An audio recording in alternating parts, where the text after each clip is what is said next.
Welcome back to the Digital Ledger Podcast. I'm DJ, joined by Erin, who sees where things are going before they get there. Today we're talking about strategic growth for accounting firms, and this is one of those areas people tend to underestimate. Yeah, DJ, and here's what I think people miss. Firms say they want growth, but what they're really doing is reacting. A client walks, they scramble. The team hits capacity, they hire in a panic. There's no actual strategy, it's all firefighting. That's the trap right there. Growth becomes a series of quick fixes instead of a deliberate plan. And here's the real issue. Those quick fixes cost more over time. Higher operational expenses, lower margins, and you're always one step behind the market. You end up stuck in this exhausting cycle where you're reacting to problems instead of building towards something sustainable. Exactly, and if you're constantly in reactive mode, you're not just losing efficiency, you're losing the ability to think strategically. You can't plan for the future when you're always putting out fires from last quarter. Right. So the firms that are actually breaking out of that cycle are doing something fundamentally different. They're treating growth planning as a continuous discipline, not a once-a-year event you dust off when revenue feels tight. They're proactively assessing their internal strengths against what the market actually needs right now and making deliberate decisions about where to invest and what to scale back. That's the shift, reactive to intentional. So if you're a CFO or managing partner listening right now, here's the first question. Are we building for the future, or are we just endlessly shoring up the past? And the practical first move is to audit your current service portfolio. Which offerings actually differentiate you and drive real value versus the ones that have become commoditized or are quietly draining resources? Once you identify that, you can strategically delegate or offshore the lower value work. That frees up your experienced professionals to focus on high-impact advisory roles, the work that actually moves the needle for clients and your bottom line. And that brings us directly to the engine room, DJ, your tech stack and your talent. Because what got you to your current size won't get you to the next level. One quick thing worth telling you. First, AI helps with research and drafting here. Every fact check, every judgment call, every choice about what airs, those come from us. This podcast is part of the Digital Ledger, a free weekly brief for finance leaders.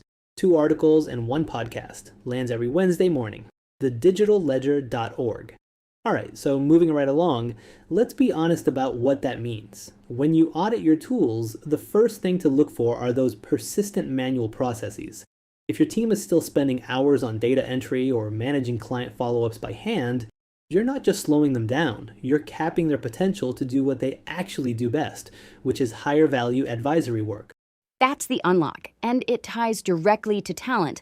A lot of firms stick with a hiring model or skill mix that worked 5 years ago, but it's not what they need now. So the move here is to take a hard look at your team's current skill set against your growth targets. Are you seeing missed deadlines or client complaints that trace back to a skill gap? By investing in automation, you free up resources. Then you can invest in developing existing talent or strategically hiring new expertise that elevates the firm's overall capabilities, especially for those more strategic client-facing services that are driving growth right now. And that brings us to where firms actually elevate their role. Client accounting services and advisory. This is where the real shift happens. Absolutely. VAS isn't just another service line. It gives you ongoing, deep visibility into a client's financials. You're not waiting for year-end to understand what happened. You're getting consistent, real-time insights. That constant connection is what enables you to offer strategic advisory and move beyond hourly billing to value-based pricing.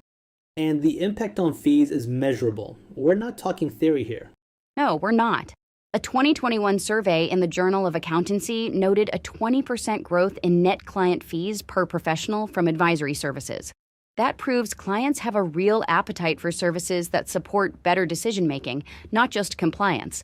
So the actionable step here for finance leaders is clear. If you don't have a formal CAS offering, this is the year to build one. Start with your existing clients, leverage that trust, and strategically introduce those deeper advisory conversations where you can provide ongoing financial support. So you're transforming from a report generator to a true financial partner, using that continuous visibility to drive value and increase revenue. Now, Erin, delivering that strategically involves 2 things we need to address directly. Responsibly adopting AI to maintain client trust and proactively managing your talent pipeline. Let's start with AI, because this is where a lot of firms get nervous. And they should be thoughtful about it, DJ. The imperative to adopt AI is as strong as the imperative to use it responsibly, especially with client data. Finance leaders need to be transparent about how AI is used for client benefits, implement robust security protocols, and ensure their team understands the ethical aspects. Ask yourself, are we openly communicating our AI usage to clients and clearly demonstrating how their sensitive information is safeguarded? That's what builds trust. Trust through transparency and control. That makes sense. And on the talent side, beyond just filling roles, there's a real need to develop specialized skills for future service expansion. What's your key advice for leaders building a proactive talent strategy? It begins with an honest audit of your current team's skill mix against your growth targets. Are there gaps? Are manual processes still limiting your team's higher value work? The reality is that skill gaps lead to expensive problems down the line. So evaluate your hiring model. Plan for talent before you need it. Actively build that pipeline. Identify future specialized skills, then proactively train your existing staff or recruit strategically. It's about foresight, not crisis management. So we've talked about evolving client needs, and the power of CAS, responsible AI adoption, but here's what I keep coming back to. Wanting to grow and actually being ready to grow are two distinct things. Firms that scale without the right foundation often create more problems than they solve. So how do finance leaders really assess if their firm is prepared for that next level of sustainable growth? Exactly, DJ. And the first step in that framework is an honest retrospective. Before you set any goals for the year ahead, take a serious look at the prior year. What did you genuinely set out to achieve, and what actually happened? Don't gloss over the uncomfortable truths. This isn't a compliance exercise. It's about identifying gaps. Ask yourself, were we reactive or proactive in our decisions?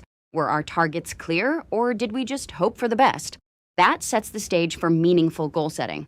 And those goals need to be specific enough to actually be useful. Not just we want to grow revenue, it should be revenue per client, client retention rate, time to onboard a new hire.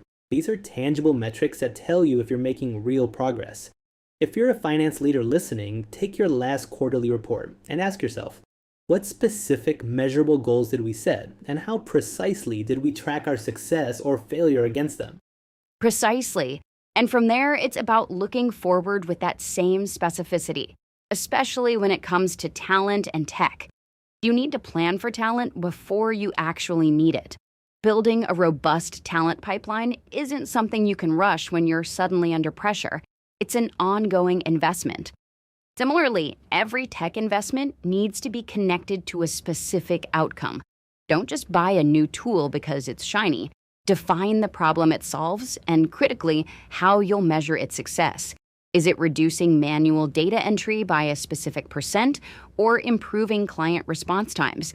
These clear outcomes are what turns spending into strategic investment.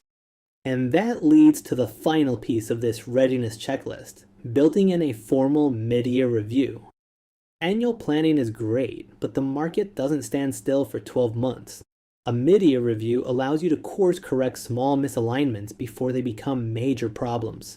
It's about maintaining agility and ensuring your strategy remains relevant. It really is about continuous adaptation, DJ. These strategies aren't standalone items you tick off a list. They reinforce each other. When you approach growth in this holistic, intentional way, you're not just growing for growth's sake. You're building a sustainable, resilient firm that's equipped for whatever comes next. I think we've covered some real ground here, Erin. This has been a solid conversation. Lots of practical territory for finance leaders to work with. Yeah, really glad we got into this one. Lots to take away. Okay, picking up where we left off. Actually, no, let's leave it there for today. I think that's a good place to wrap. Really appreciate the conversation, and to everyone listening, thank you for staying with us and spending your time here. We don't take that lightly. Until next time.